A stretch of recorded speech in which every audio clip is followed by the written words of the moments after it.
Lead attorney here. Hope you guys are doing well, man. Things have been hot in these YouTube streets, haven't they? Oh, struggle streaming already. Listen, guys, things have been hot on these YouTube streets, right? Really want to give a big shout out to your girl, Tasha K. I don't know if you guys want to talk about this. If you guys want me to talk about this tomorrow, or if you guys, I usually upload every Tuesdays and Thursdays, right? And so I don't know how you guys feel about it. If you guys want to hear my take on it, because there are some things that you guys don't know. But I don't know whether it's better to better to leave sleeping dogs lie, or whether kind of you want the kind of the backstory on it, right? To kind of give a full explanation. I don't know. I'll think about that. If you guys want to hear my side of it, maybe we can talk about that tomorrow. However, today is a special day. I want to give a big shout out, of course, to Justin March. Thank you so much for the super chat. Also, Operator G says, "Woo, your girl was mad at the lead, boy." She got crunk with your boy. Shout out also to Pineapple Banana. Love that name. Thank you so much for becoming a jury member. All right, today is a special day, guys. Listen. You guys know the purpose of my channel, but I've also developed a second purpose, and that is to help other small YouTubers like myself grow a YouTube channel, start a YouTube channel, and grow a YouTube channel. I think it's so important, especially if you are over the age of 40. If you're over the age of 40, it's going to take you a little time to get up to speed on the technology. I get it. I'm middle-aged myself. But you have so much knowledge that you can pass down to the younger generation. And I started a whole new channel, YouTube Elementary. I started a Patreon. I want to thank all of the people who joined the Patreon to get kind of one-on-one information from me. And then they joined the Discord, and everybody's talking. We're just getting it started up. I think the Discord, the Patreon's been up about 2 weeks. And we've already got 75, 80 members over there. And we're all talking about YouTube. Right. And so many of you are getting your channels off the ground, and it's making me so happy. So I really want to get that information out. Let me give a quick shout out, a humongous shout out to the Chief Justice of the Patreon, Solomon Kennard. Really one of my very, very first YouTube subscribers, and he has been supporting me ever since. So a huge shout out to Solomon. Thank you so much. This day is a special day because we have Preach here from Abba and Preach, and I'm going to bring him up in a second. But you guys know, I mean, Abba and Preach, they have over 1.4 million subscribers. All right. That's a lot. Guys, my channel was just monetized in January. In January, I had 1,000 subscribers. And then your boy, O'Shea Duke Jackson, had me on. I got another 1,000. I was about to quit. I was spending so much time doing YouTube, even though I only had 11 videos, right? But each video I was spending so much time on them. And I was about to quit. And then O'Shea Duke Jackson saw me, and he gave me an opportunity to collab. And it took me 8-9 months to get 1,000 subscribers. And then I got another 1,000 the next day, thanks to him. And then he had me on again. I got 500. He had me on again. I got another 700. And that's what gave me the momentum. And so I've started doing that myself. I have a private mastermind group that's free, invitation only, where I talk to other smaller YouTubers, and we try to get everything up and running. And then I have the mastermind, all through the Patreon as well. But today we have such a special guest because it is so. Listen, guys, it is so rare for you to be able to talk to someone who has over 1 million subscribers. It's just difficult, especially a Black man. Shout out to Kevin Samuels. He's there. Shout out to your boy, the homie who does all the technical stuff. He has millions, right? But to be able to have this opportunity to kind of pick the brain of someone who has reached this level, I mean, it's an opportunity that, I don't really know where else you're going to get it. And it's not because people on this level don't want to help you. It's because, listen, these are the worst performing videos ever. All right. If you talk about YouTube, I don't know what if YouTube doesn't want to push it out, if people are not interested. Right now, there are 380 people in the chat. Usually, if I'm doing something juicy, it's 2,000 people already. All right. But some videos aren't for the masses. I did a collab with ABBA. Shout out, man. There were 10,000. Well, their channel is huge, right? So I can't really compare it. But I thought we did a great job, and a lot of people were interested. And we talked about subjects that a lot of people could kind of grab onto. This is more directed. This is more targeted. But in a lot of ways, this is really more beneficial, because if you start a YouTube channel, not only can it change your life, but it can change the lives of people who listen to you. Right. So I am happy that the 400 people that we have here, I'm so happy that they are here, and you're going to get some great information. So again, I really want to give a big shout out to our man, Preach. He knows more than me that these YouTube videos, I mean, they're the worst performing videos on my channel. I had to start a whole new channel for him. Right. And so he knows that the same way. And for him to be amenable, for him to agree to take his time to come on to such a small channel like mine, and then to talk about one of the worst performing topics on YouTube, it really shows you the type of man that he is, right? Willing to sacrifice his time and his day to give you guys, to give us, really, because I'm learning just like you, to give us this information, right? So we're gonna give a big shout out to him, and shout out to MTR. Without further ado, right? Let us bring up our man. We got our man Preach in the house. Shout out to Preach. How are you doing? I'm good. How are you doing? I am doing fantastic. And again, let me just thank you. Let me thank you to all the super chats too, but I certainly don't want to be rude. I really appreciate the super chats, but I don't want to be rude to our man Preach here. So I'm really not gonna address do what you gotta do. But listen, I really appreciate you coming through and helping us out. I talked with our man ABBA on Saturday, and it went fantastic.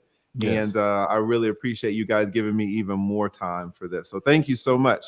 Now let's kind of get into it. I already told the folks, and they already know anyways. I mean, because you and ABBA are the OGs, man. 1.4 Jeez, I wouldn't call myself an OG, but listen. I mean, people, and this is actually what I'm saying. People are starting their YouTube channels today or yesterday or 3 weeks ago, right? Yeah. And so they look at someone like you on your level, and it's almost impossible to see. But kind of give us a quick background, just in terms of your person, kind of who you are, where you're from. Where you reside now, if you have a family, what's a little bit of background on you? Well, I'm from Canada. I'm from Montreal, Canada. Montreal Canadiens. Well, if you watch hockey, 6 hours from the Raptors. If you watch basketball, that's pretty much it. I'm from Montreal, and my background is both my parents are from Haiti, so I'm second generation Haitian in Canada. I'm close to my 40s. I'm 39. And that's pretty much it. Like I did a lot of jobs. I did a lot of different jobs. Did the bouncing for a while. I was a bouncer, security guard. Bouncer, okay. Yeah, I was a bouncer in a club in different clubs and different events like raves and stuff like that. Formula One. I did security work for that. I did the bouncing stuff. I did the security work. I was also supervisor in a 5-star hotel. I did the customer service. I did the sales. Wow. I did a lot of things. You've also done comedy though, is that right? I'm doing comedy right now. Actually, that's what people don't know. Like, people are always surprised, like, because they think whenever people introduce us as comedians, they really just think about the YouTube stuff that we do. But ABBA is a comedian on his side. I'm a comedian on my side. When we're not in front of the camera, we're comedians. We do comedies. We do open mics. We go out there.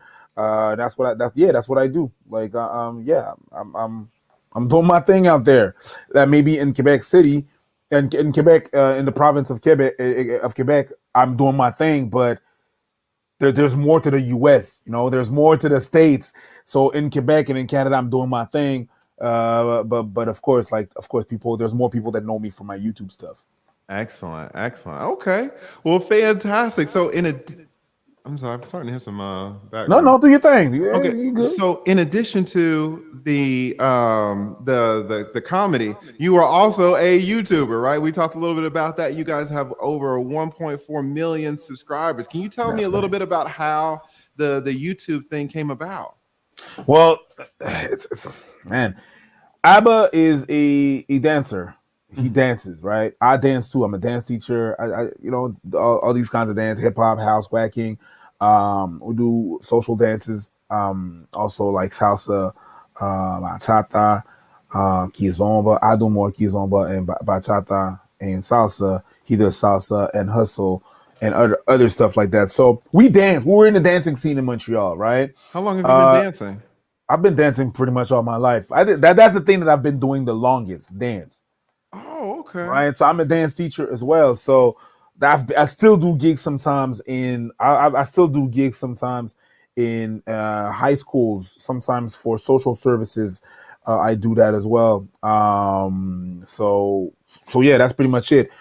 I am the person that hosts the most dance battles in Montreal. Dance And battles. Okay, listen, guys, because we don't really have dance battles down here, especially in terms of Latin dances. When I think of dance battles, I think of like all the yeah, but we don't dance crumping and battle. We all don't that. dance battle in Latin dances. We dance battle like in hip hop and house, Oh, okay, and got you. b boy and stuff like that, and popping and stuff like that.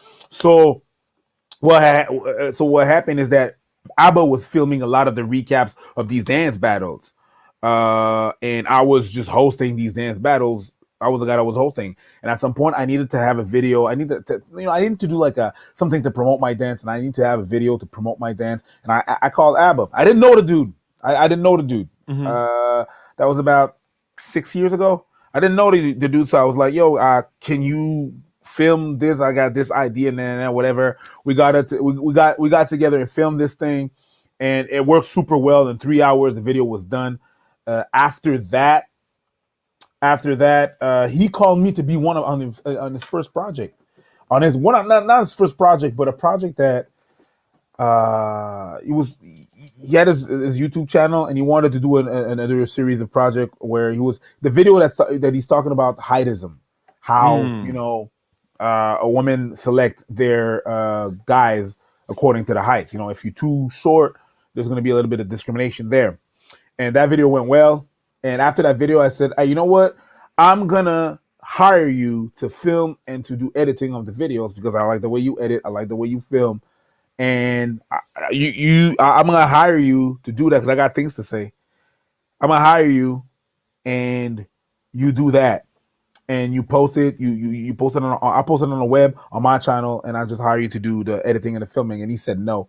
He said, nah, how about we just do it together? If you gotta, instead of you doing your channel over there and I'm doing my channel, why don't we just put our heads together and we just do that together? So we Mm. started, and one thing led to another, and that's it. That's all we keep on saying on our channel, that we're not friends, because it didn't come out of friendship. Right. It came out of like, you good, let's go. That's interesting. Yeah, because so you guys have been on here for about 6 years, but y'all's chemistry is so good. It's so easy for us as viewers to watch y'all's videos and assume that y'all are like best friends, that y'all grew Yeah. up together or something like that. But you're No. saying really that's not how it happened. How friendship is how long the channel has been on. You understand what I'm saying? Mm. We started 6 years ago. That's how long I really known the dude. I knew his name because I had to call his name when he was coming up to battle someone, or I was DJing at these dance battles sometimes, and he was there. But I never spoke to the dude. I never had a conversation with the dude. I knew that he was okay. He's the dude that films the dance battle that I'm working at. Yeah. That's pretty much it. And I kept different people were putting up different dance battle, but he was always the one that was filming. So I'm like, okay, he's the film guy, and I was the hosting guy. That's it. Interesting. This is kind of some behind the scenes stuff because y'all have a great chemistry, excellent chemistry. Give me 1 second here. Let me just shout out some of these super chats. Shout Yeah, out of to course. Ant26, always supporting. Yeah, I hear you, Ant. Shout out to Uncle Tones. Thank you so much, Uncle Tones. And Dario, my man Dario, Dublin with the $100 super chat. Says salute to the lead attorney and to preach. Yes, thank you so much. We also got AJ is road tripping with the Euros. Where are you at? The Euros. Thank you so much, AJ. I didn't know you were in a place with some Euros. We got Before the Billion. Shout out to Before the Billions in the house. Also to E Black TV. Shout out to E Black. Me and E Black don't agree on everything, but we really support each other. It says, give me all of your stuff. Shout out to Preach. Yeah, I still haven't got your stuff, E Black. So shout out to E Black. Shout out to all of the supporters over here, and everybody shouting out our man Preach. So let me ask you, let's get down into the details a little bit, if we can, because a lot of people want to know how to start their channels, kind of what they're thinking. And let's look at your workflow for a moment. How many videos do you guys try to get up per week, try to upload, or how does that work? How do you guys come up with your content? Well, it depends. Like we just try to we have a model that we have, right? Mm-hmm. Is we just want to make dope shit. Yeah. Excuse my language. No, you're fine. But that's pretty much what we wanted to do. So if we think it's corny, we don't do it. Mm-hmm. Right? How many videos do you try to get out a week? Or is now, it not a set number? Mm-hmm. Now we try to do five a week. 5 a week. Okay. So do you batch film it? You just say, okay, we're gonna meet Monday and Wednesday, or do you meet every day? How does that work? We meet when we can because we have different lives. Abba and Preach is a collective of Abba and Preach, you know. So we all have our lives. We all have our different gigs that we do outside of here, outside of that thing. So we just coordinate whenever we can. But we meet like 2 or 3 times a week. And whenever we meet, we don't film. We don't meet just for one video. We meet for 4 or 5. You know what I mean? 3, 4, 5, as much as we can, and we batch it so we could do that. What really kicked it was, well, unfortunately, it's really sad to say, but we benefited from COVID because everybody was inside and they had nothing to do but watch videos. So at that time, I would travel to his place during the day and we would film. And we would do a lot, and we decided to like post one every day, sometimes 2, for a period of 3 months. And we post every day, but whenever we don't, you have to listen to yourself. Whenever you're not feeling like posting, don't know that. Yeah, it's gonna affect your, it's gonna affect your ratings. Sometimes your ratings are gonna go lower, but the mental is, you have to understand. You have to be in line with your star player. You have to, if you don't feel like filming or you're not ending anymore or it is a burden for you, you can go ahead and take a break. You know what I mean? Like, absolutely. You don't want to be a slave to this shit. You don't want to be, and so that's the thing with your YouTube. Sometimes, we see the views coming in and we're like, you know what, let's get the views coming in. We're not needing more views. And then you become like kind of a slave to this shit. And you don't want that. You don't want that. Whenever you need to take a break, take a goddamn break. Absolutely.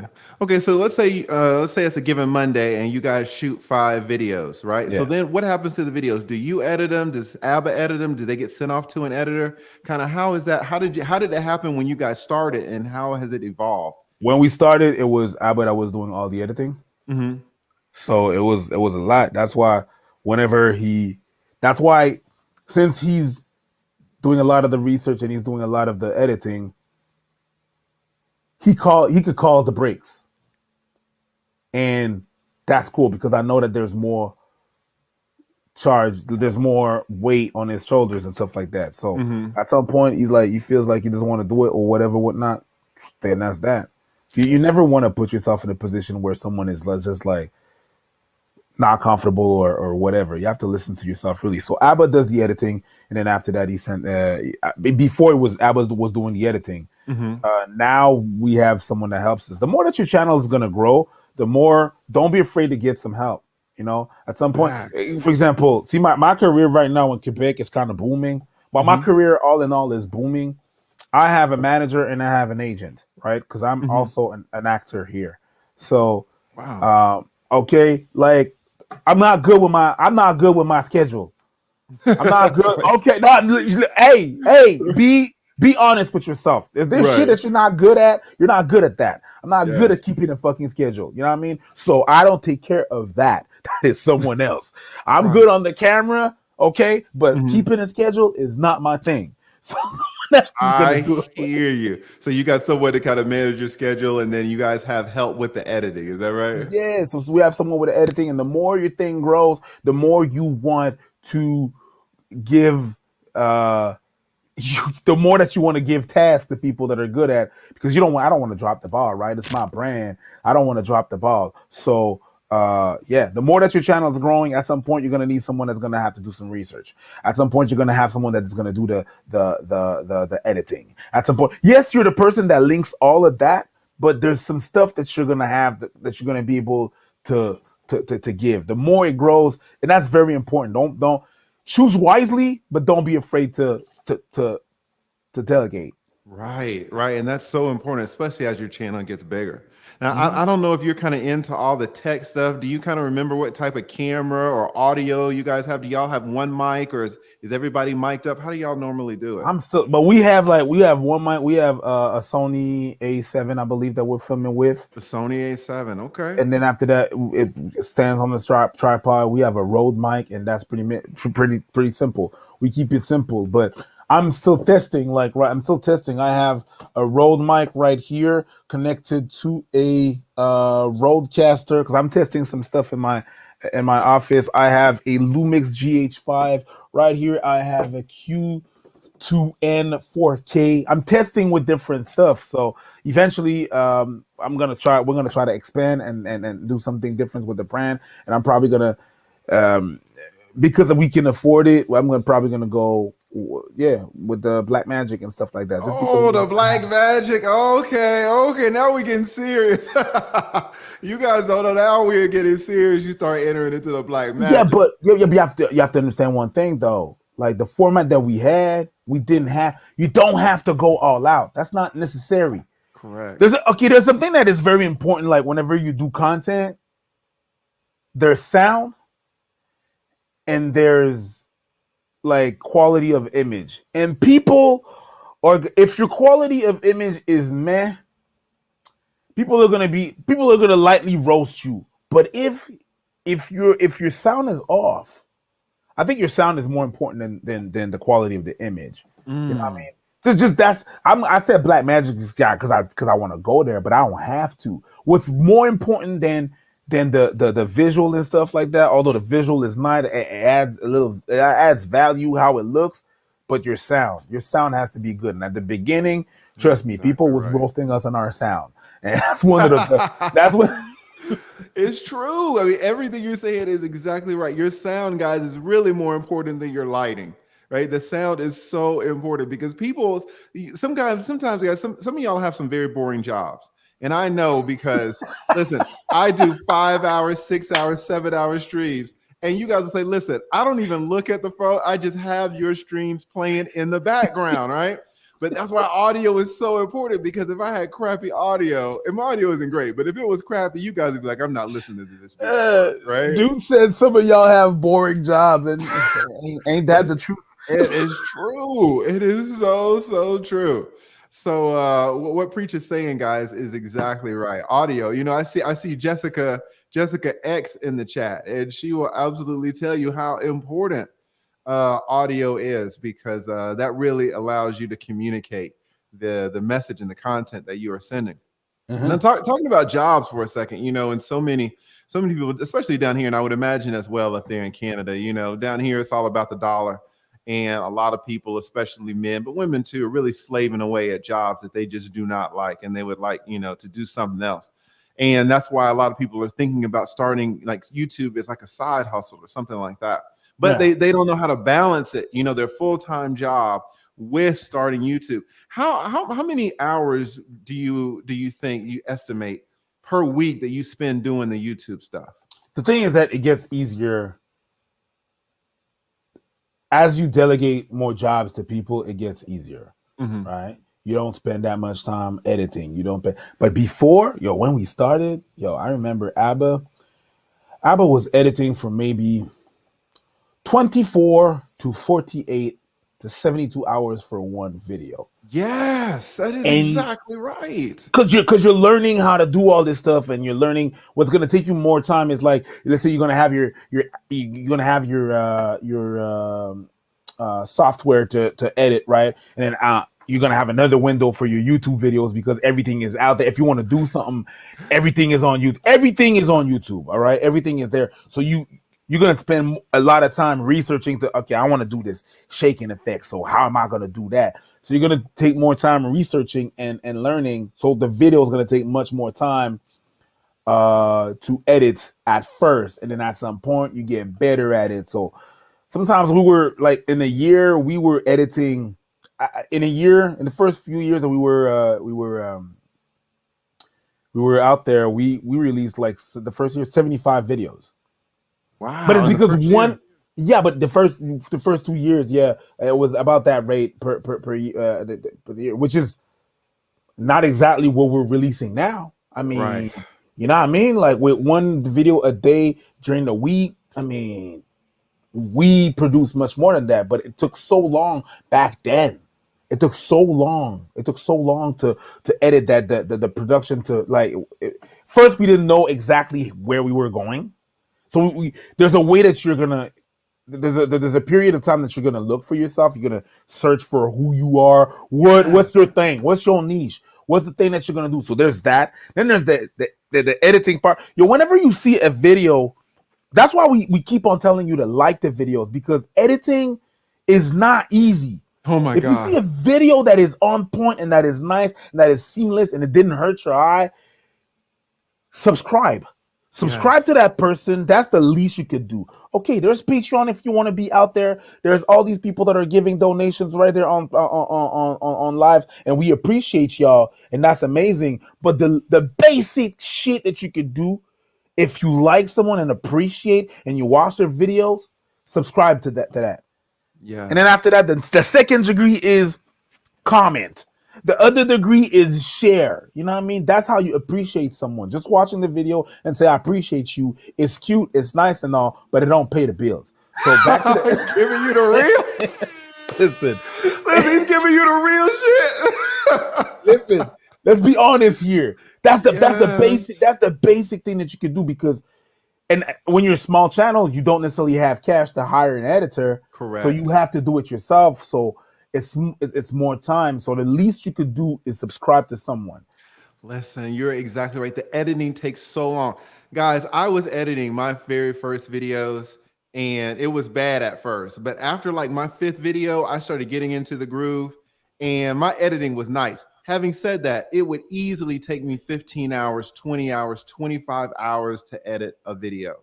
And I would sit back after 25 hours and look at my video. I'd be like, man, I killed that thing. I would upload it. It would be 7 views after 25 hours of work. And I was this close to quitting YouTube. I was like, I can't work like this. I cannot live under this regime. It was crazy. But I still do appreciate great editing, but I can't do it anymore. That's why I do these live streams, so I don't have to edit them. Fresh. Let me talk about a little bit about this Fresh and Fit situation.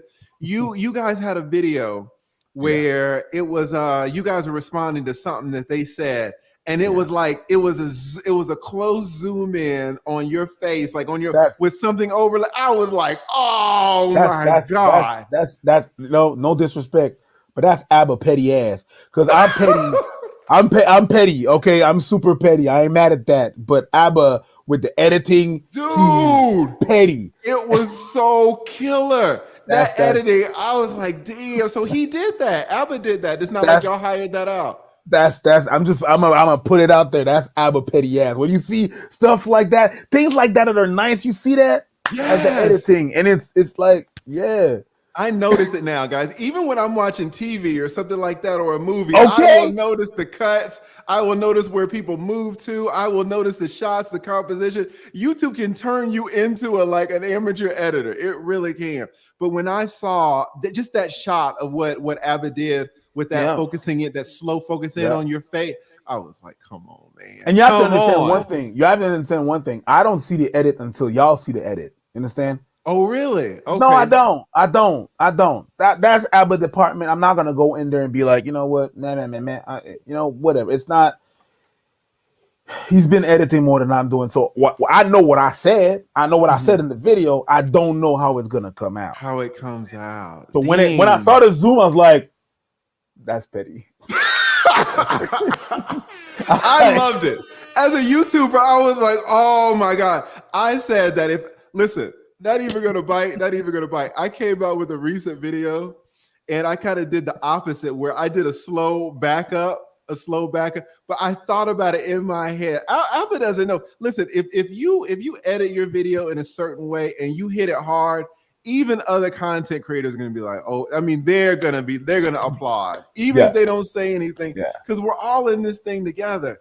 And when I saw that video, go ahead. I'm sorry. No. I cut you off. Go ahead. No, go ahead. I was just gonna say, when I saw the way that he did that video, I mean, and it just made it so much more powerful because you can say something and it can ring true, but then the editor can just ramp up the intensity. It's just like whenever you're watching a scary movie. Mm-hmm. If you're watching a scary movie and you remove the music, exactly, nobody's gonna give a shit. Exactly. But the music adds attention. You know what I mean? She opens the fridge, the door of the fridge, and she's gonna reach something in the fridge, and then she closes the fridge, and there's someone there. The position of the camera and the way things are set is gonna add the value to it. You understand? Exactly.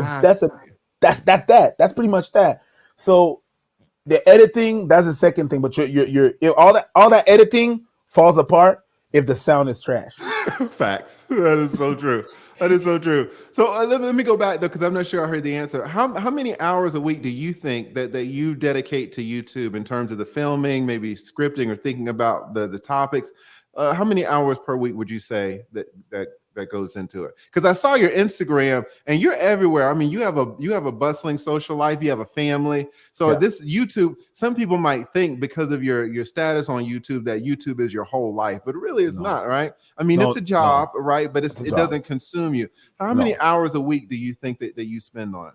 On YouTube, probably on YouTube, probably 8 hours, 6 to 8 hours a week. But you have to understand that you have to understand the difference. We're two in this shit, right? Yeah, it's two of us. So, and Abba does the editing. It's a great point. Abba he does the editing and he takes care of also. He wanted to do that. He responds to let's say sponsors and stuff like that. No one to contact with us, right? He spends more time. Okay, so if it was one person, you would kind of have to double, and then it would easily be a full-time job. It would easily be 40 hours. Easily be. It would easily be. Yeah, I wouldn't. Yeah, it'd be 40 hours. So that's why whenever the more you grow, especially if you're not two people in that, it's good to have people helping you with either moderators. You know, that's one thing. Whenever you have moderators in the chat that are, helping you out with that, it's the same thing. You let them deal with that. They moderate, and then after that, you deal with your other things because you don't have to be all up in there in the chat. You're right. While you're talking to people, exactly. is the same principle. So you're gonna have other people doing that. So because I have other things, because I am a full-time comedian, I do acting, I do voice work, I do voice for publicities, for different voiceover. I'm a voice actor as well. So there's a lot of things going on. So you need help for that. So yeah, it's not all my life. So, but people base themselves. People think your life is your social media. There's a lot of things that I don't post out there, but. Right. No, I hear you. And let's talk about this a little bit because you bring up Abba and kind of how you guys kind of double team this YouTube venture that you have. You do some things, he does something else. When you guys started, how did you work out who was going to be responsible for what? How did that take place? You try stuff. Mm-hmm. You try stuff. He was already editing, so he was the editor, right? He was already the editing. So sometimes I bring ideas, sometimes I bring little twists. We did a couple of comedy skits that we did on our channel. Then after that, that's something that you don't see now on our channel because of this COVID shit. But we do comedy shows. So we have a Facebook page wherever we used to put comedy shows together and shows. And before this COVID, we were about to do a lot of bring comedy to people in French and English. Because we're in the French and English thing, we're supposed to go on tour in the States, just to go to different cities to, dabble with the people. Absolutely. So it's a lot of things. We just try stuff, and you have to communicate. Basically, that's how we decide. You just have to to talk. Basically, communication is the best, is the key. Whenever you have a project, whether it's your YouTube page, whether it's a couple, whether it's kids, whether it's a business, you have to talk to your partners. So you have to communicate everything that's going on. So where you want to go, you have to align yourself. And it was not easy at first. Sorry about that. It was not easy at first, but did you guys ever disagree on things? Were there arguments? Kind of. We're not the same dude. Like we agree on things that okay, this is it. We have the same values. Our values are somewhat aligned, but we disagree on a bunch of stuff, how we run things and stuff. What are some like examples of maybe some kind of serious disagreements that y'all have had about the show? Because I know people are wondering, sometimes people may think, wow, should I go in? Should I start YouTube by myself, or should I start it with a partner? Certainly there are pros and cons to each way. But kind of what are some of the more serious disagreements? Of course, you guys got them resolved, right? You guys are super close, but yeah, we good. What are some of the major disagreements? Maybe a few examples that you could tell people about how parts of the YouTube, how to run things. Like, we're running this business together, and I have a way of running things. He has a way of running things. Mm-hmm. And I'm saying it's not serious because we not gonna yell at each other, whatever, whatnot. Like, and that's why we say we're not friends. Because if I gotta tell you to get on your shit, right. There's no friendship that is brutal. If you gotta tell me, you slipping, get on your shit. There's no friendship is bruised. But really, just let's say on running this business that we have, that could be, before we move forward, we have to agree. Gotcha. And instead, and sometimes it's just that I don't agree. No, I don't want to move forward. I don't want to go in that direction. I don't want to do this. I don't want to do that. Yeah, but I want to do that. Okay, well then do it. Yeah, but it's gonna be, right? It could be like that, but you have to you got to give and take, right? You have a give and take. It's there's something that I didn't want to do that I did, but I said, like, you know what? It's not about me. It's about the business. So where we want to go. And there's some things that he didn't want to do. Is like, you know what? I'm not a fan of that, but whatever. Let's just do it. And we get resolved. We try stuff. We don't try to be like super stiff on our position and just, not budging everything and stuff and just have like an ego trip and stuff. We need to talk. There's a lot, just the business in general. Every move that we decide to make was a discussion. Right. Every move. How do you guys come up with the content? Who kind of, do both of y'all contribute to what you're going to talk about for this video or that video? Or is there one person kind of dedicated to source the information? Because what I'm starting to see now is that, after you make, let's say you're on YouTube for a year and you make 40 videos, right? And you kind of got in your head, okay, what I'm going to talk about. But there's going to be a certain point where you're like, wow, I'm supposed to film today. I don't know what the hell to talk about, right? How do you guys come up with content that's going to be the basis of your videos? Well, you got to research the web. Mm-hmm. You got to look for other creators. You can't look at yourself and be like, look at me, look at the shit, look at the beautiful shit I made. This shit beautiful. This shit nice. Yeah, okay, good, we get it. But there's other things out there. So you have to look at other people. You have to look at other people that are like, you can't be just focused on yourself. So yeah, I propose. Are there websites typically that you go to? I think some people try to go to WorldStar or this or that, or Google Trends or anything that you just any places that they have content. And the more fans that you have, the more fans. Sometimes fans are giving you they're sending you videos.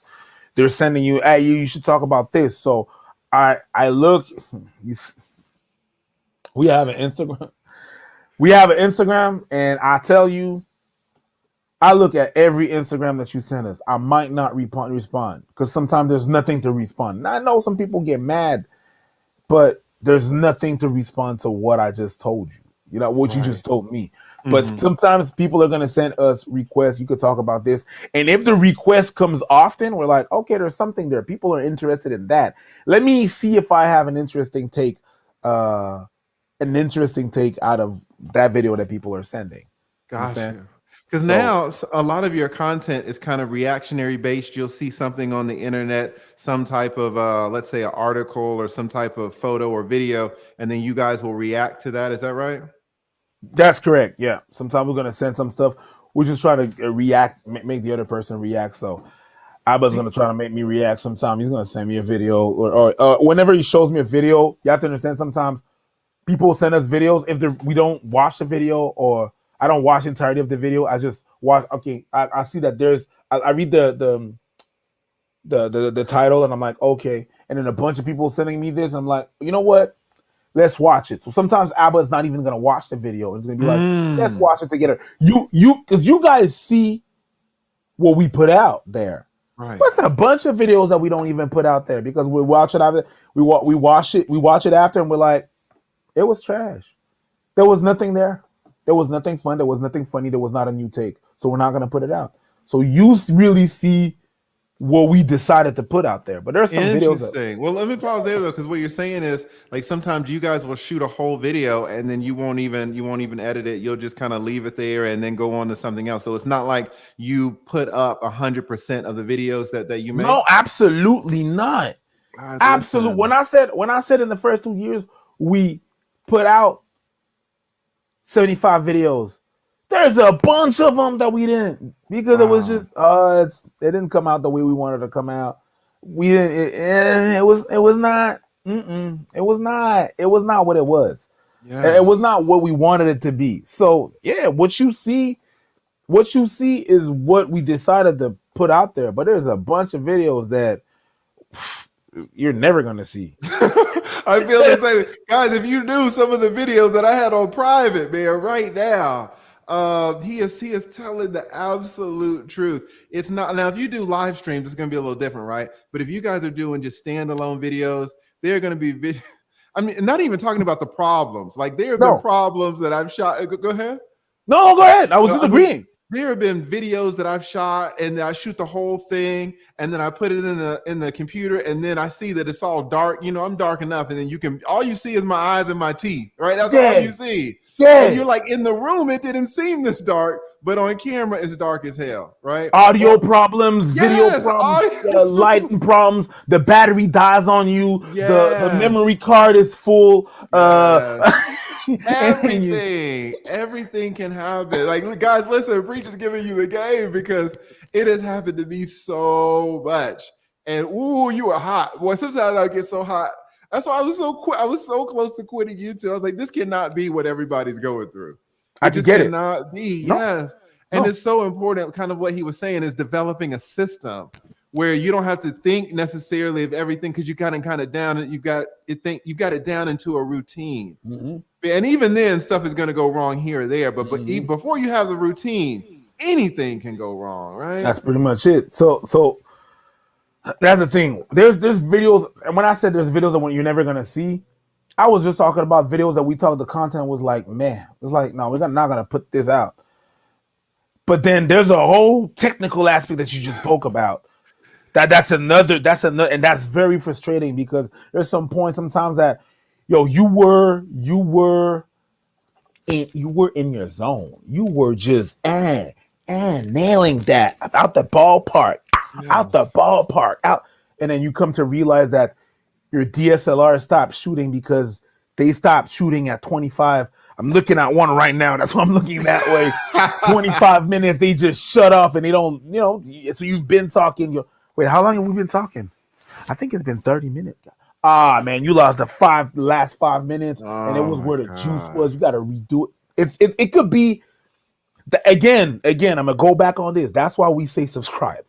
Yes, because this can be so frustrating. And after all what I told you, we decide to reshoot the video, and then you put the video out there, and people are like, man, it's trash. I don't like what you're wearing. The comments sometimes I stop watching the comments at some point. Yes. And guys, this is a real thing too. This is how you know when people are for real. Because if you buy a DSLR, a lot of times they will stop shooting at 25 minutes. I think here in the States, most of them stop shooting at 30 minutes. So you might want to go to an hour, and your DSLR just stop. It'll just stop. you know. And that's why I said Black Magic like earlier on, because they don't stop. They And don't let's say I'm stop. doing. Sorry, I No, had a you're call fine. coming in. I'm sorry No, about that. you're fine. Because these motherfuckers are not gonna stop calling. They're like, I see you on here with the lead attorney. Ask him about Tasha K. You're like, yo, listen, I can't speak to you right now. I'm busy with the man. Can you Oh stop? my I'm god. sorry about that. It just came in the anyways. So the Black Magic thing, that's the thing is it doesn't stop. So let's say I'm deciding to do a podcast alone. I don't want to have to get up like I'm me with my guests. I don't want to have to get up and have to restart all my cameras all the time that we're talking. That's why you're doing these lives, because this keeps on recording, and after that you can chop it off if you want to later on. I get that. Yes. That's why, again, you want people to smash the like button and subscribe, because it's a lot of work. A number of times that we were thinking of quitting, bruh. Oh, so you guys were thinking about quitting too? I mean, it's just, you're just like, is it worth it? Exactly. Is it worth it? It's exactly it's right. It's always like the question is always there, lingering somewhere. Is it worth it? What am I doing here? Why? Guys, listen. This is why we're so blessed to have him on here, because he's even confirming some of the stuff that I have felt. I mean, I have felt it so bad. I would shoot. Back in the day, I had one of those those Zoom H1 recorders. Yes. Because I didn't want to record it using the camera audio, right? Because the camera audio supposedly isn't good. So I had a lav mic, and I linked it up to the H1 Zoom to record it. And then I filmed the whole damn thing.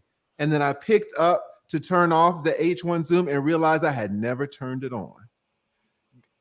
And when he says, you know, is it worth it? That shit broke my heart, bro. Listen, that shit broke my heart, bro. No. Let me tell you, it gets worse. It gets worse, because this is what I would used to do. Like when I see y'all, all right, what you got to understand about me, you know, I can, there are some times when I can be a little bit OCD and have some perfectionist tendencies. Not usually in life, but just in terms of the YouTube stuff.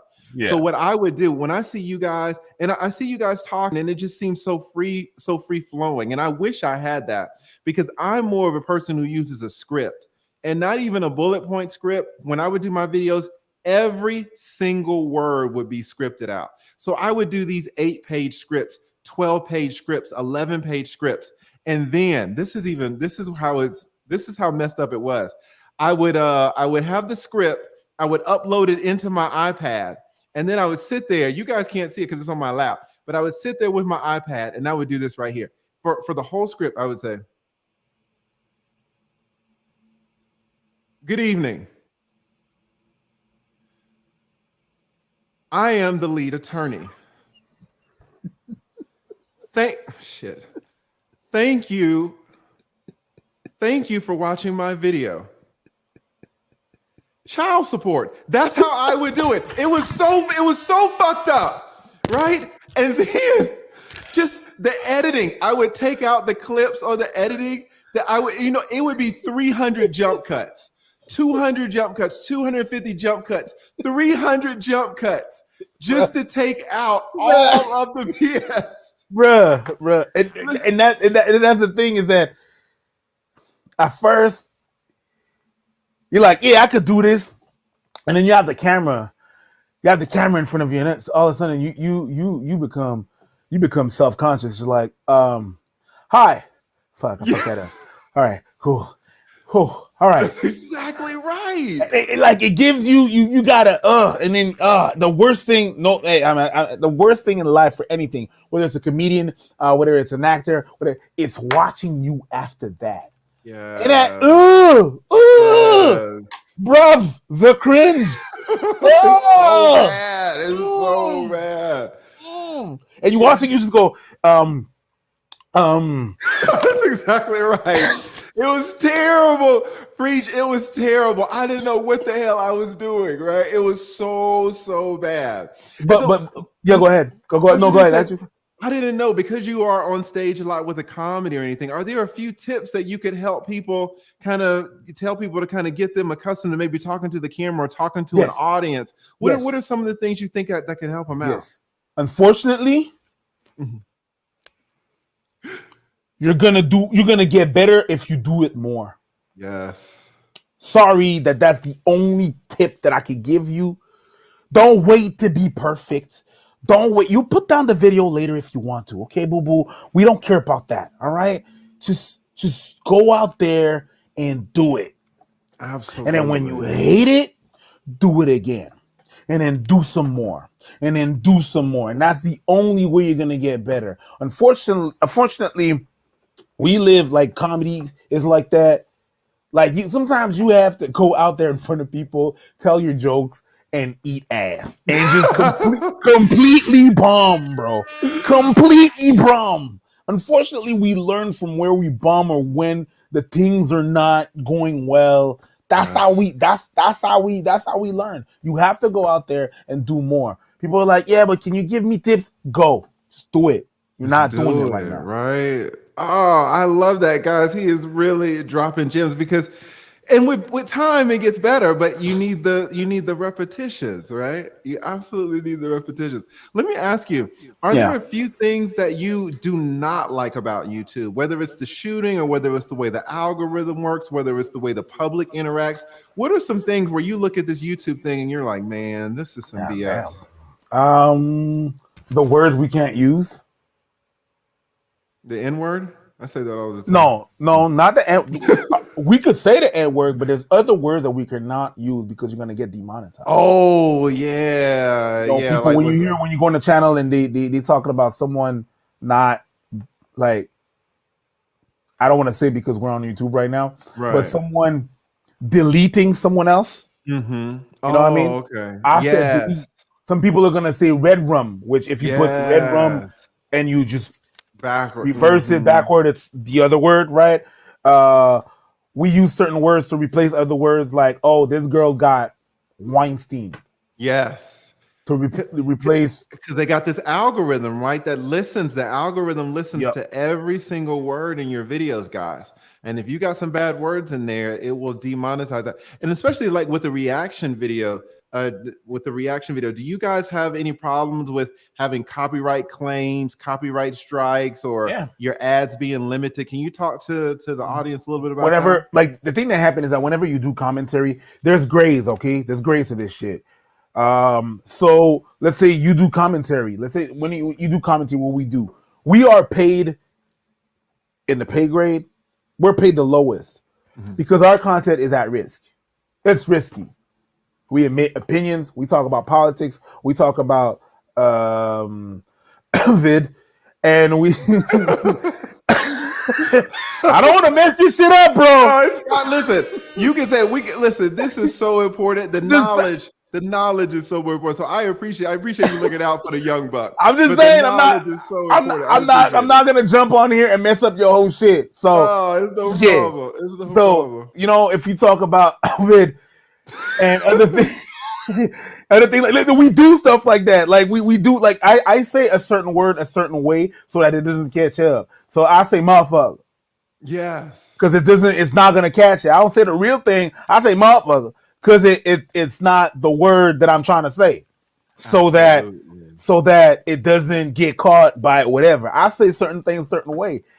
That gets on my nerves sometimes because you have to remember all that lingo. And sometimes you're just talking about something and you're just hype. And what comes out. And I have to be like, oh, snap, I can't say that. And I have to rethink and re-say it. Oftentimes, there's a lot of things that I say that I double say because the emotions was there. Right. And I say it twice, but once it got out of the emotion. And the second time, I'm going to repeat my phrase, but the proper way that I'm supposed to say it. You know what I mean? Which is a good thing about the editing, right? Because you can go back and kind of fix it. Yeah. I'm doing that for the people editing because instead of just bleeping some things, because bleeping things is annoying to viewers. They hate that because they don't know how much of the why you censoring it. They don't like that. So that's why I look out for it. And instead of just censoring it and bleeping it, I switch the word. You know, we say prawn instead of. I flipped 2 letters. Figure it out. I was like, prawn. I don't know. Prawn. Switch around. Prawn hub. Oh, okay, got you. We don't need to. Hey. That's I said, exactly right. you know, And it's for real, because if you have 3,000 subscribers and your video gets demonetized, that's one thing. But if you've got 1 million subscribers and your video gets demonetized, that the intensity of that is real. Like, you don't want your stuff getting demonetized, because that starts to get into real money, right? So you really have to be careful about. You have to be careful. So that's pretty much that's pretty much it. I don't like that. The sometimes whenever they update their the algorithm. Someone said YouTube vocabulary coming soon. There is vocab. Every YouTube channel has their vocab. Okay, we have ours. Your every followers have their vocab because of that. You know what I mean? So, anyways, all that to say that's some of the things that I don't like. You know, but you have to do with it. You know, basically, it's really because of the advertisement. They don't want ads. They don't want certain people that are putting ads there. Let's say a car company doesn't want certain words right before their ads play. That's why there's those words, those trigger words that are out there. You know what I mean? That's why. Yeah, absolutely. No, I hear you. Let me give a quick shout out to another OG in the house. I saw him sneaking here, O'Shea Duke Jackson. I was talking about him in the beginning. Yes. He is really one of the main reasons why I'm here now. One of the main reasons why I didn't quit. Because you know, I listen, you can only do this for so long, right? You can only but he really gave me a lot of momentum. And kind of, you know, I wanted to talk to you about this as well, because kind of talking about you go into the black magic stuff, which is top of the line equipment, right? But I saw a video that you guys did maybe a month or two ago where you guys were saying, listen, you know, we're in the same place that we started with, the same squeaky. You guys talk about the squeaky wood, which kind of leads to the authenticness, right? If that's a word. How do you kind of balance out, you know, being authentic with, at the same time, trying to produce better quality? Because one could really argue that, listen, if you got here with 1.4 million subscribers, why would you change anything? We're not necessarily going to change anything. The black magic stuff is just for a different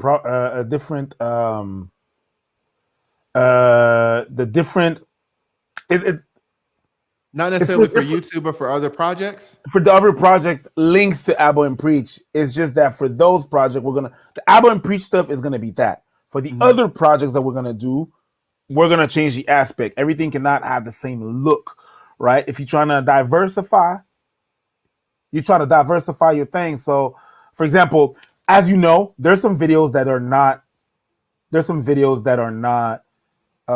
going to do well. You're going to talk about certain subjects, and they're going to do not well. The people that are watching the video like the video, but other people are not necessarily going to go on that. So what you do is you take those videos out and you put it in another channel that is specific to those kind of channel.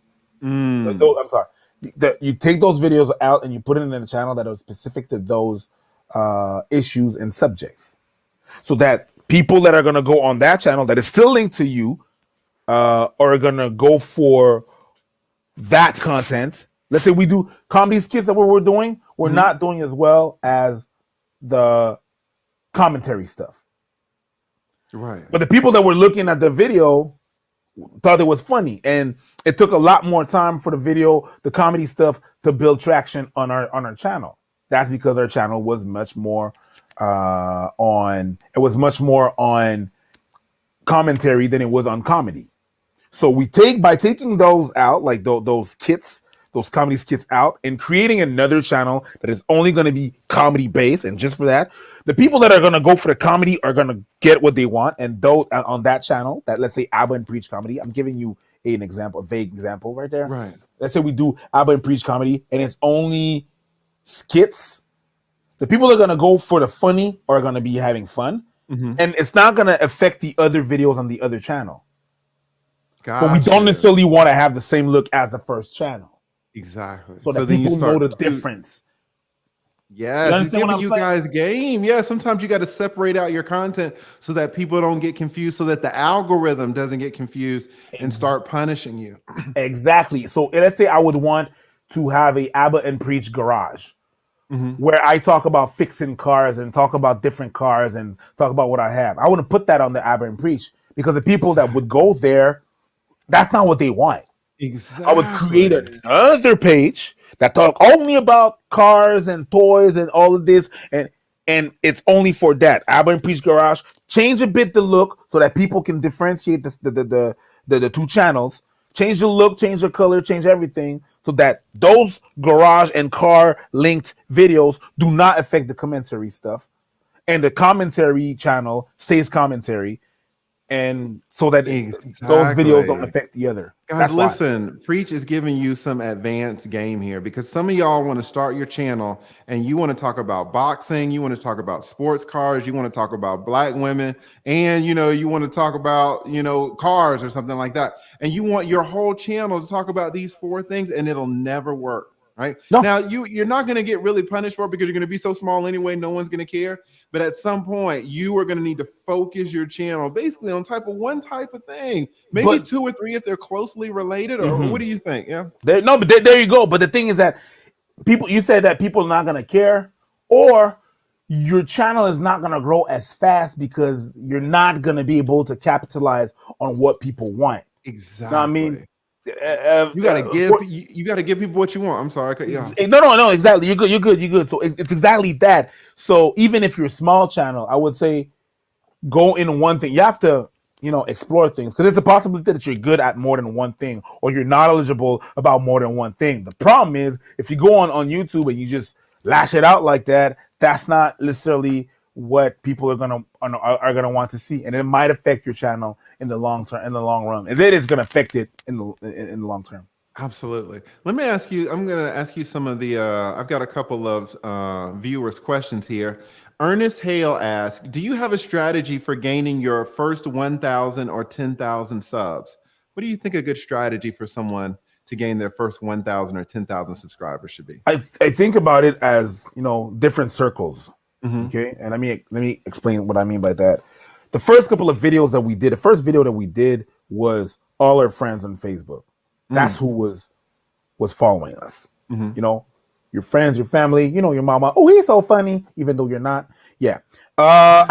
She Exactly. go. She gonna like your videos. Your friends gonna like your videos, and then after that, you keep producing that, and your friends are gonna be likely to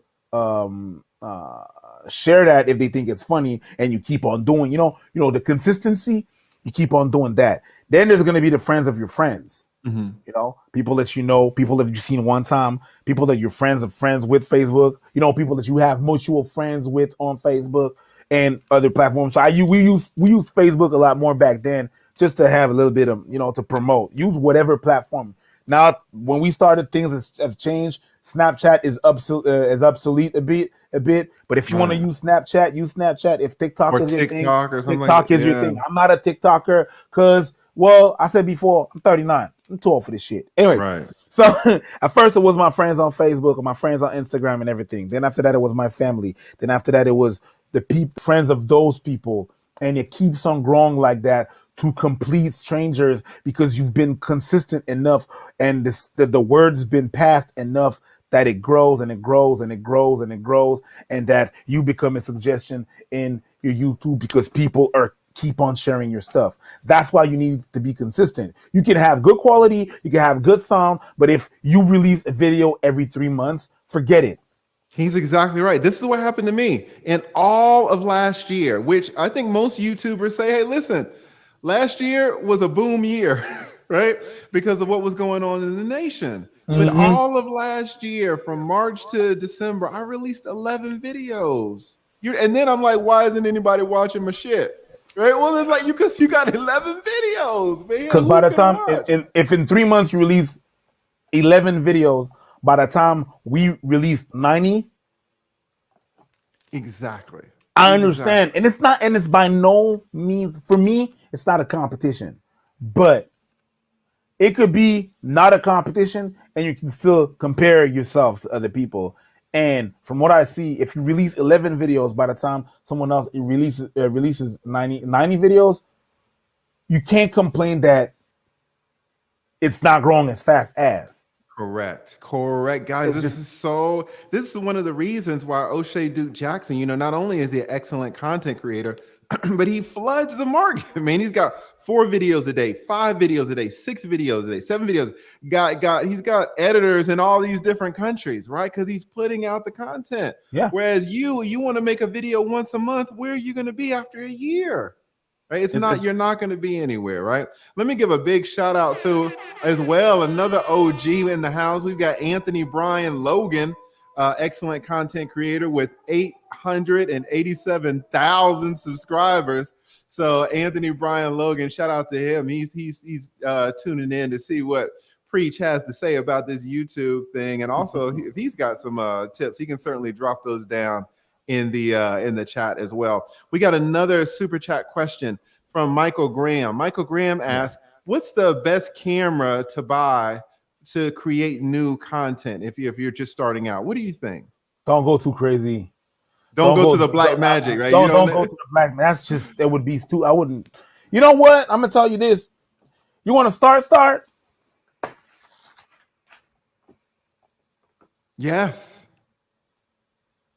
A phone. You got an iPhone? You could start with that. You don't have to go all crazy and stuff like that. And people will grow with you. Like, you have Long Beach Griffey. I think he films with his phone. Really? I think so. It looks like a phone. It looks like. How old is he, do you think? I don't know. Because here's the thing, guys. And I was talking to shout out to I don't want to put his name out there, but I was talking to a content creator. He did a consult with me yesterday. No, this was a few days ago, and he's an older gentleman, like in his early 50s, I believe. And he was shooting. He wanted to start out his channel, and he was shooting with a phone, which is fine, except for the fact that if you're an older gentleman, he had tons of money. I'm like, listen, do you want to take this as a hobby or do you want to treat it like a business? He's like, oh, well, I want to treat it like a business. I said, well, listen, if you're 21 or 22 or 25, start with your phone. But if you're in your early 50s and got money, hundreds of thousands of dollars, go buy yourself a real camera. You don't have to go crazy with the black magic. But even if you get $1,000 camera, the look is going to be a little bit better than an iPhone, maybe. You could get like a Lumix G, the way it's exactly. You can switch the lenses. The lenses, that's the thing with the Lumix that I like, is the lenses. You don't have to buy the Panasonic lenses. You can buy other lenses. Olympus lenses work on that too. So that's a good thing. But you don't have to go. You don't have to go. If you start, you're young. You don't have to go all out. Like, yeah, I'm gonna pack up all my cash from working at 7-Eleven and then get this big ass. Calm down. Pump your brakes and drive slow. You can start with this camera right here on the iPhone. They have you put it on the side, not like this. This is Instagram. This is YouTube. Okay. Knowledge, guys. This is knowledge. You keep kicking your knowledge. But true. You give it like that. Not just in your hand. Get yourself a small tripod. This is like $30, $30 or something dollars at the. You can find small tripods with this light. That's so you have ring a flight, light, right? Yeah, a ring light. Oh, I'm messing up my shit. Ring light, something for your phone right here, and that's gonna be enough for you to film and to be. It's gonna be stable. It's gonna be loud. You could have a microphone that you could plug into that. Yeah. Listen, you're fine. You don't have to. Yes, and you guys have seen their setup, right? It's not like they've got this whole $200,000 fresh and fit setup, but they with their setup they have been able to get 1.4 million subscribers. So that shows you the setup is nice, but really the content is really going to get you through. Having said that, if you're 50 years old and you got $700,000 in the bank, go ahead and spend one of those thousand, guys. Just go get you a real camera. You don't have to necessarily do it, because that could be maybe a little advantage that you have over the 21 and 22-year-olds who are sitting in their car, right, with their phones. Now, having said that, we got a black man in the sector now who sits in his car and on his phone 3 minutes of video, and he had 700,000 subscribers. Shout out to Derek Jackson, right? Telling these women what they want to hear on his phone. Like Abba's doing all this editing. Derek Jackson, like, we're editing. We ain't editing shit over here, nigga. Like, it's just on the phone, right? And so you don't need the great stuff. Mm-hmm. And that's pretty much it. Like, listen, you said what you said. You can say whatever you want to say about Derek Jackson, but he was on his phone. Absolutely, he was getting all those subscribers on his phone. I'm gonna give props where props is due. Derek Jackson was on his phone, clicking on the live and then matching the screens after that. Limited editing. Yes, no time consumption. So I gotta give it to him. He was able to sell books like that. Like 11. Whatever, you can say whatever you want to say about the books or whatever, whatnot. But at the end of the day, if you look just at the filming, same thing. You don't have to go all with the same thing with Fresh and Fit. What I gotta say about Fresh and Fit, they got good production value. Absolutely, it looks good. But if you don't have the means, you don't have to go that far. Correct. Okay, we're gonna wind it down, but there are a few more questions that the super chats came in. Yes, of course. Let me see. Where we at? Shout out to Wealth Engineering. Do you guys sell merch? What do you think about merch from your YouTube channel? Do you guys? Yeah, we sell merch. Stuff like we that? have someone that we collab with that has a website that take care of the shipping and take care of, there's a lot of, for the merch, there's a lot of things out there that you could do but we it's someone that lives close to my house that I have a common communication with him. Mm-hmm. So the thing with the merch, you start with your logo. Okay. Start with your logo, have a cool logo or have different logos that look good. Some things that, people can wear and that, it looks like, it's your warriors that can wear, your people. Yes. So I'm just gonna give me 2 seconds, all right? No problem. And then, and shout out to Malcolm Fields. I'll answer your question also. And then we got JP in the house. JP, the aspiring matriarch, great content creator, says my face is too shiny for a damn ring light. Shout out to JP in the house. Right. Shout out to Gail. Sorry about that. No, you're fine. Just have to give you an example, right? Mm-hmm. So what I meant was, we wanted to have a look, and you want people. What I would give you first, start with your logo, your normal logo that you have on your website. You put it on the shirt. People are going to be proud to wear that if they think you're funny, if you think you're nice, right? People are going to be able to wear, like example, delete a torny thing, boom. Then after that, go into something that is more fun, something that look good, or quotes that you say and people keep repeating. We have one that says hashtag YouTube, because there's a video that I was laughing and dying on that. We said hashtag YouTube, or quotes that you have. We have another quote that's coming on the t-shirt that's coming. It's a quote that I said, if you try to attract women with cheese, you're going to end up with rats. And I'm going to have one for women to wear. If you try to attract men with pussy, you're going to end up with dogs. Anyways, that's shit. Then after that, quotes that you could put. After that, I want to have, I looked at it and I was like, people are proud to have a team. The people are so proud to represent a team. Their country or even their city. Whenever they have a team, people are like big on that. And the most fans are people from colleges. So what I did, in Canada, we don't have fraternities and we don't have sororities, but I wanted to I take care of the merch, right? I'm the guy for the merch. So I said, I'm going to create a fraternity, the Abba and Priest fraternity. So it's Alpha Pi Kappa. Right? Wow. So we're the Alpha Pi Kappa. You see, that's the microphone for comedy. Alpha is for Abba, Pi is for preach, and K is for comedy. So we created that. It looks a bit like Harry Potter. It has the so we created that so that people could. Sorry about that. No, you're fine. We created that so that people have kind of a mindset of being together and stuff, like a college look. So that's what I would suggest you to look for. Hockey, so for your merch, hockey teams are quotes that you say often. That's what's up. So thank you so much, and y'all go cop that sweater. That look awesome right there. All right, we got another one, a little bit more serious one. He says, this is from Malcolm Fields. Malcolm says, will having a speech slur affect potential subscribers? And sometimes I get these types of questions. People say, "Oh, my teeth are crooked." Malcolm Field says he has a speech slur. Kind of, what do you think about All right. YouTube with that? The thing is, it's rough out there for a player.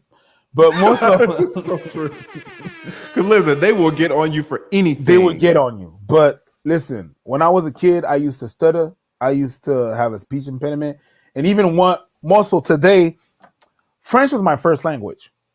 Oh, Okay, really? French is my first language. It's not English, right? I learned French. I learned English when I was in grade 5 and 6, and sometimes it slips because there are words in French and in English that are very similar, and I oftentimes think of that word in French, and when I try to pronounce Right it, there. it comes out different. It Mm. comes out weird, and people flame me for that or whatever, whatnot. And you know what? It's okay. Yeah. It's okay. It's okay. You can stutter. There's a Haitian comedian. He's on YouTube sometimes. No, he's on Instagram. His name is Atis Punch, and this guy, he stutters. Wow. I'm gonna say that again. He's a comedian Wow. that does comedy skits, and he stutters. Mm. But that became his persona. So we kind of took it and Yeah, flipped it, people are gonna flame you. regardless. They're gonna Right? flame you regardless. You think they don't flame me? They flame me all the time. You know how many times I've been called gay on my platform? Not more than me. I'm pretty sure that's pretty much debatable. But people are gonna flame you regarding that. Irregardless of what you do, they're gonna flame They're you. gonna get They're you. gonna flame I you. hear You're you. in No, front of people. You're exposing your opinion. They're gonna be mad. They ain't got no argument. They're gonna go on your looks. you're right. You're right. You're absolutely right. Push It Forward Media. Thank you so much, Push It Forward Media. He says, I have a film and podcast company. Currently, my films and podcasts are all on the same YouTube channel. Should they be separated even if they cater to similar audiences? What do you think about that? Look at how it really depends. How are Mhm. your numbers? Look at your numbers. Okay. Maybe your numbers, the film is doing pretty well as the things that are not films. Mhm. Maybe you're doing good. Maybe you're doing good.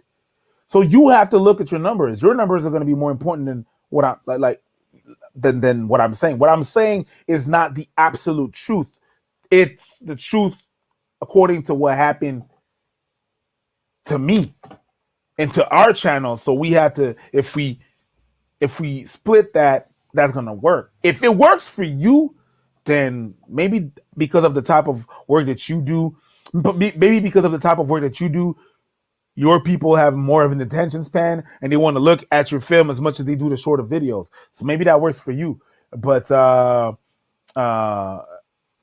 kind of look at your numbers and kind of look, see if one area is doing much better than another one, and if yeah, one area is doing much better than another one, you might want to think about breaking that off into its own channel, because the other subject that's doing so well might be holding that topic back. Right? exactly.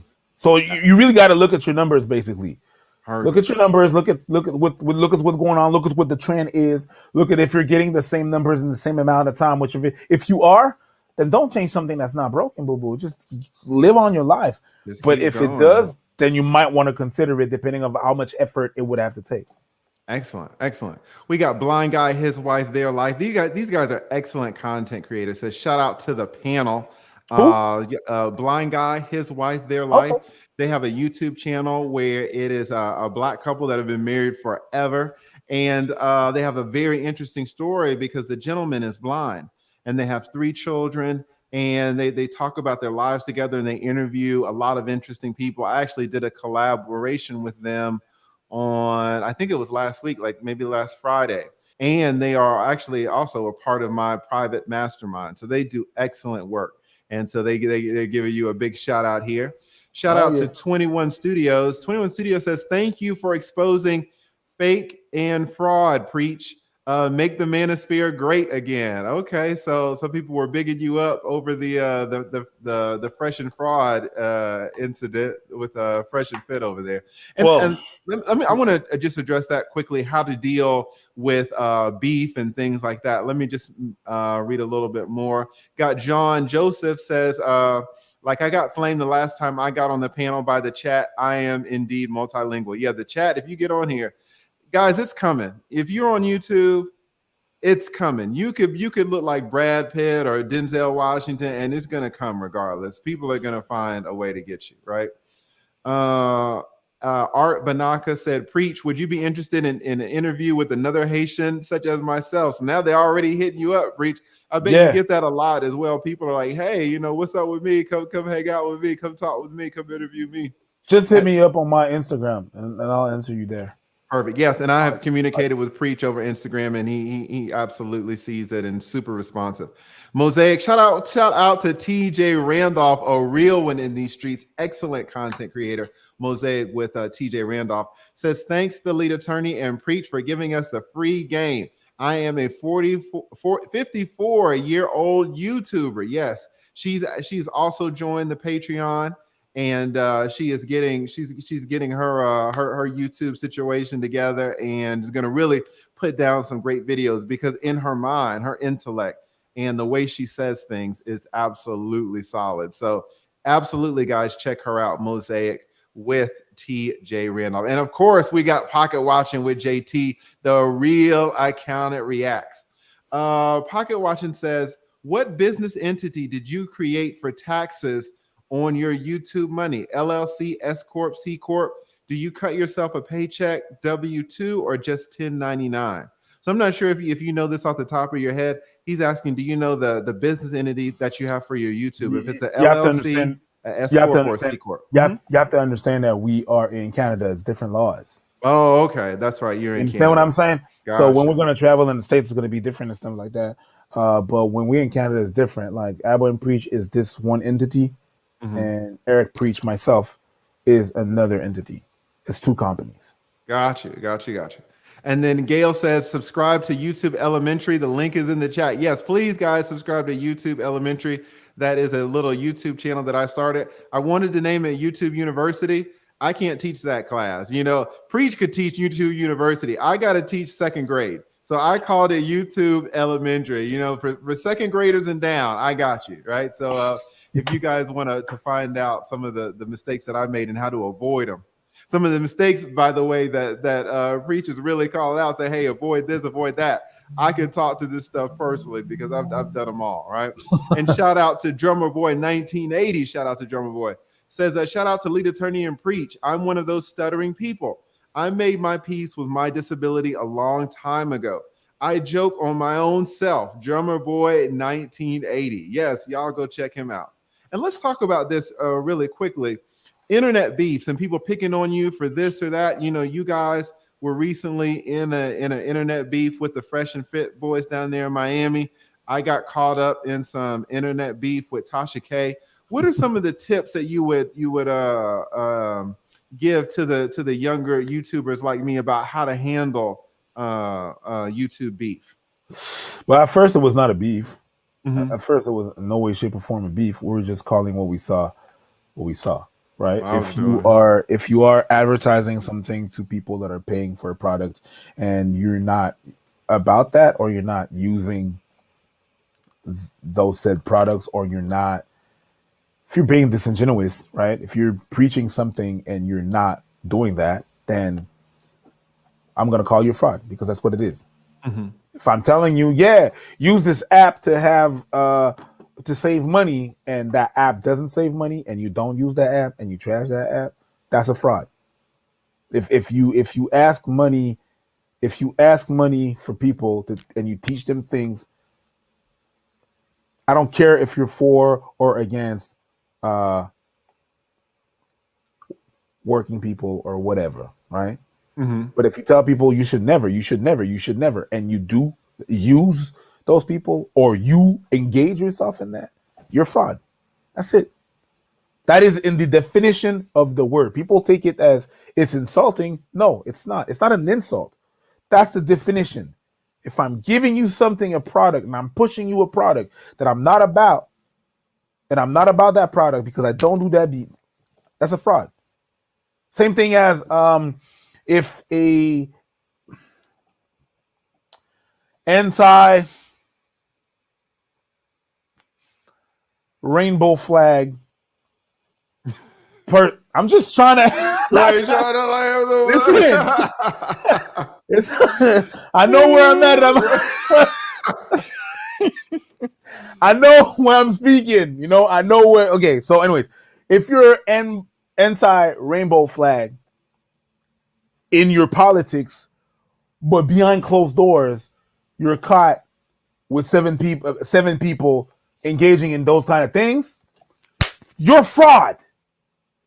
Because out there, you do all this, but in the closed doors, you don't. That's a fraud. Same thing. So to me, at first, it was not a beef. It became a beef when you started insulting me. Right. And the difference between people commenting, like I let it go, the only reason, and that's the reason why you're going to see that I'm petty. The only reason, I'm telling you, this is going to be the definition of being petty. I'm telling you. Mm-hmm. The only reason I don't get at those people that are insulting the way I look, the way I dress, the way I whatever, the way I it's because I don't know where you live and I don't know how to get you. I don't know how to reach you. That's the only reason. I can't do anything about a troll. But if you're an old other person and you're saying that you're gonna box me, then let's do it. Then I accept. So it was not a beef. It was just let's settle the differences the way you wanted to settle the differences. Right. No problem. No, and how to deal with that is, you know, if I tell you, yeah, you should never engage in beef, I'd be a fraud myself. You deal with it the way you want to deal with it, or you think you're capable of doing it. Was it the best response I could have done? No. And obviously, all these people that are the YouTubers and everything are only human. I believe that Fresh and Fit are human. They fucked up, but they're human. I understand that. There's consequences to what people say, but I'm human too, right? Wait. Let me interrupt you though, because you said you could have handled it better, but I think everyone was on your side. Now, of course, they have their fans, right? They have their small pocket of fans, and it's not small because they have 400,000. So let's be realistic. And those are hardcore fans we have seen. ABBA exposed one of them as being a little bit too hardcore. Yeah. Having said that, I think the whole community was absolutely on your side. So when you say you could have handled it better, how would you have changed your response? I wouldn't have changed it because I'm petty. but what I meant by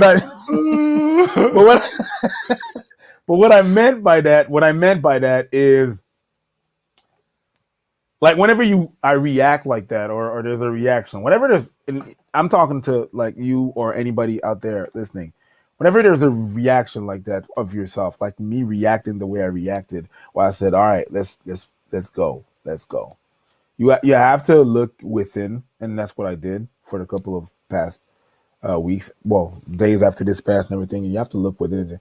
Okay, why did it got to me? Why did it got to me that much that I was able to, even though I was supposed to go to the States. It was planned months ago that I was supposed to go to the States.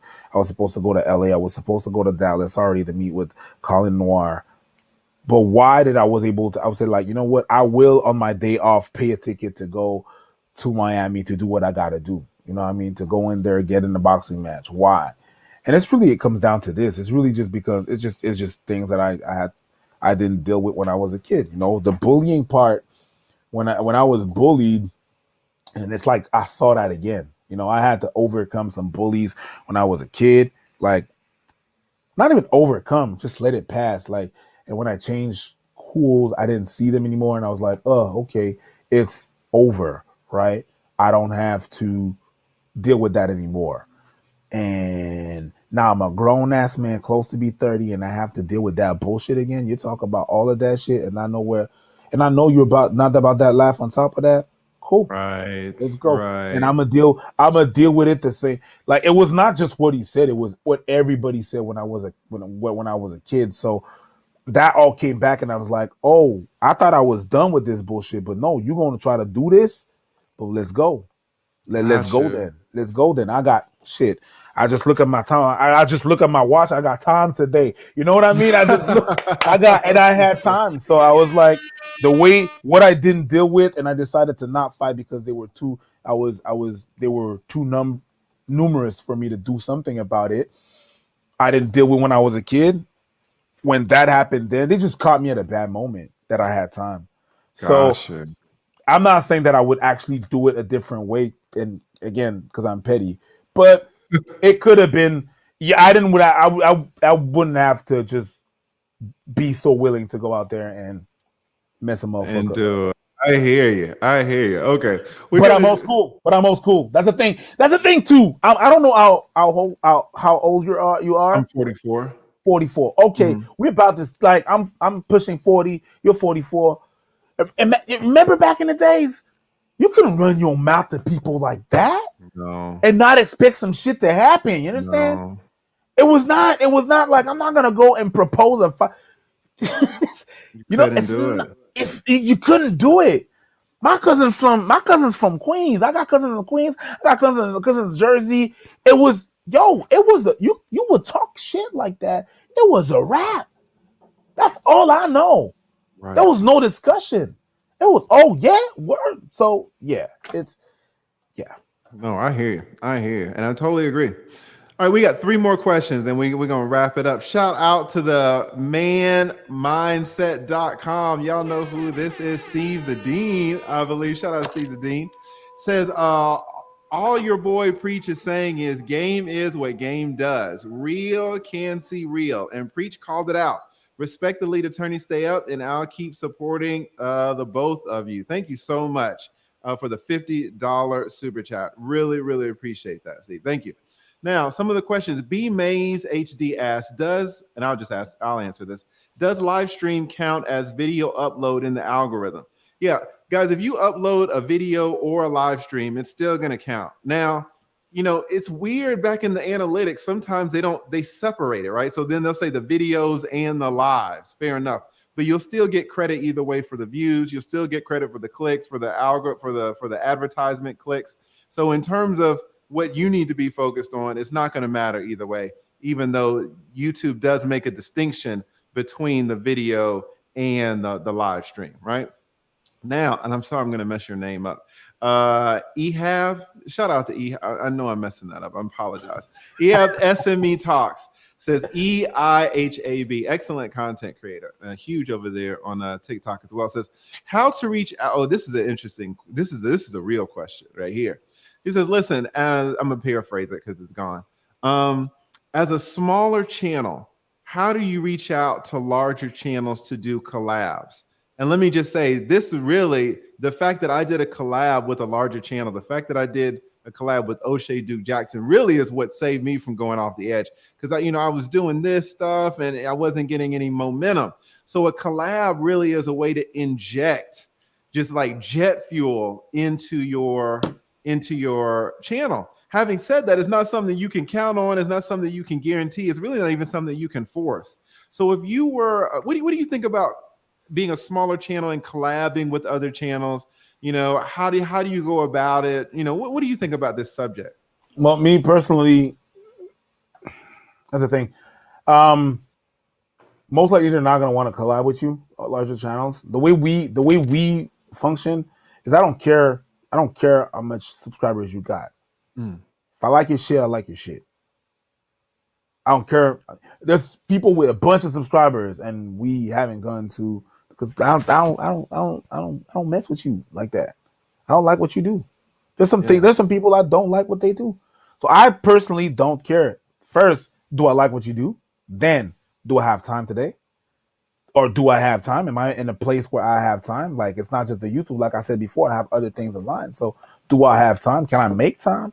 It's a lot of things that I have to consider before that. Sometimes it's just not aligned. It's tough when you're a smaller channel and you want to collab with other people.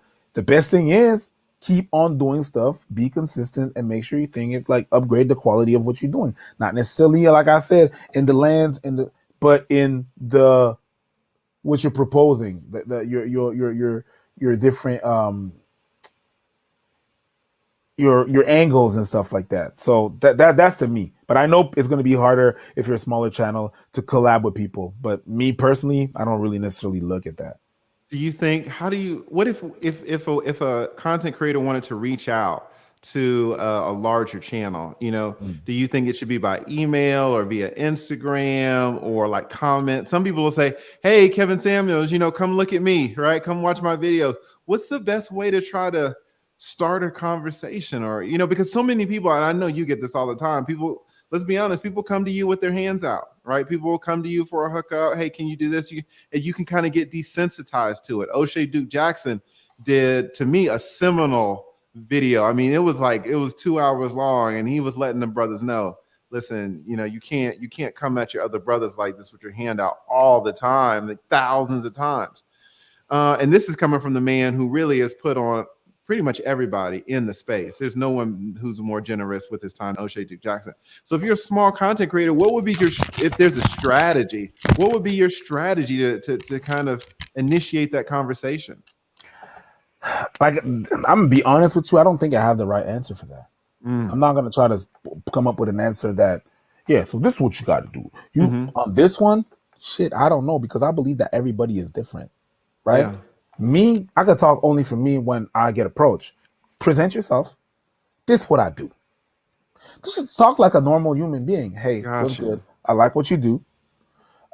This is what I do. If you want to check it out, and I would, if you like what you see, I would like to have you on if you have time. Thank you very much for just reading my email. Like Or super my- respectful. Yeah. Super respectful, and don't be entitled. If you're entitled, oh wow, I will delete you faster than I saw your name. People come Yeah. in, yo, you always put up the same people. Yeah, you never gonna. No, I hear you. I totally agree. Totally agree. So we got one last question here. Let me give a quick shout out to Smashville TV. We got Smashville TV in the house. Okay. Also, big shout out to Miss B Finesse. Y'all go check Miss B Finesse out. She's an excellent content creator. I'm subscribed to her. I pop into her lives all the time. I love her work. So shout out to Miss B Finesse, excellent content creator. And now for the last question, we have Trap Politics TV. And this is a real question right here. It says, listen, why does your commentary resonate with your audience? What is it about you, Preach? What is it about Abba and Preach? You guys don't really have, let's say, the best cameras. You don't have the best lighting. You don't have the best studio. Don't have the best audio necessarily. But what is it about you guys that allowed you to get 1.4 million subscribers? Why does your commentary resonate so much with the public? Sometimes it's the antics that we have. We talk. Like, there's some funny to what we're saying, even though if it's a hard or serious subject. Sometimes it's the comedy that's around it. Sometimes people just come with the angle. We try to be neutral. We're not trying to go into those extremes where that you see out there. We try to be a little bit more level. We try to play the devil's advocate sometimes. We try to gather the facts. We're not trying to get into facts. Don't care about your feelings. So it's a lot. There's a lot of that. So people if you come to Abba and Preach and you watch your videos, you want to see the facts. There's a bit of funny, but we always trying to be, even sometimes if it aligns with our views, if it's a lie, it's a lie. And we're just going to expose it. It doesn't matter. Everybody's treated the same way. We try not to be biased. Of course, we have our biases. That's normal. But we try not to. We try hard not to have that. So oftentimes it's the realness. They try to get the realness out of it, I believe. Yes, I think you're exactly right. And this is a lesson for all of us, because all of us smaller YouTubers I'm talking about, we all have the temptation to get the better equipment, to get the better lighting, the better computers. But then, we can come across as fake. And then all the gear, all the equipment, it didn't mean anything, right? Yeah, Whereas absolutely. somebody now, to play the devil's advocate, you can be fake as well and make it. Yep. Shout out Derek Jackson, right? You could absolutely do it. But to the people that followed him, they believed he wasn't fake. The guy saw it. The guy saw it immediately, right? Shout out to Jerry Jackson. Yeah. But that's not really where you want to go. You don't want to start No. your channel out saying, I'm going to be this actor and I'm going to be fake. It's just going to be so much easier for you to be real. Yeah. And I think that's what you see. That's what we all see. And I've been preaching. Yeah, go ahead. You don't have to look when you're saying your truth. You don't have to, keep tabs on the lies that you tell. You know what I mean? So you don't contradict yourself. I just say what I got to say. The funny thing is, where we had the Fresh and Fit thing going on, and a lot of the fans that they had or that we had, were sending them a video that we did a month prior to that, where we were talking about something that happened in Jersey where a resident of a community was being extremely racist to people, and he was caught on cam, and he said, "Oh, you got me on cam. I don't care. Here's my address. You can pull up." And there's a bunch of people that pull up to his house a couple of hours after, and I was like, and then he tried to get out of his house, and he was like, "Well, you know what? I'm sorry." And I was like, No. If you told me to pull up, and that's what I said. I said that a month prior. I said, if you told me to pull up, and I pulled up, and you're not about that life, don't be like, "I'm sorry." No. We're squaring up. Let's go. He said, well, let's go. I put some DMX in the car and everything, but that's just because I've been consistent with that.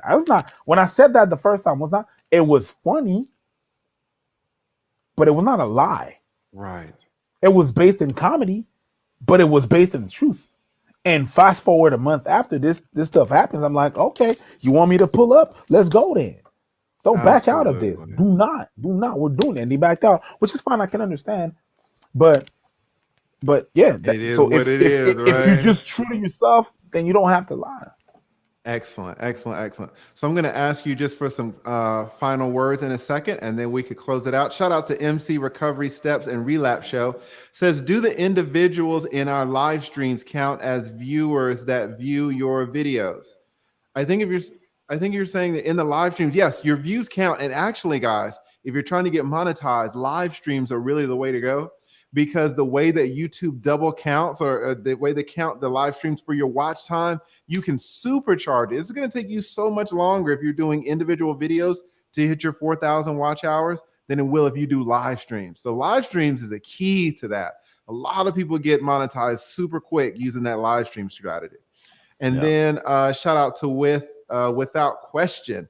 Says, TLA loves to shout out everybody, even when you start getting roasted, good or bad. Shout out to that person. Yes. All right. So, and thank you also to they got my man Smashville TV in the house with the super chat. So thank you so much, and thank you for being here. I love to have excellent content creators, especially you big guys, pull up on the small boys like us. So thank you so much.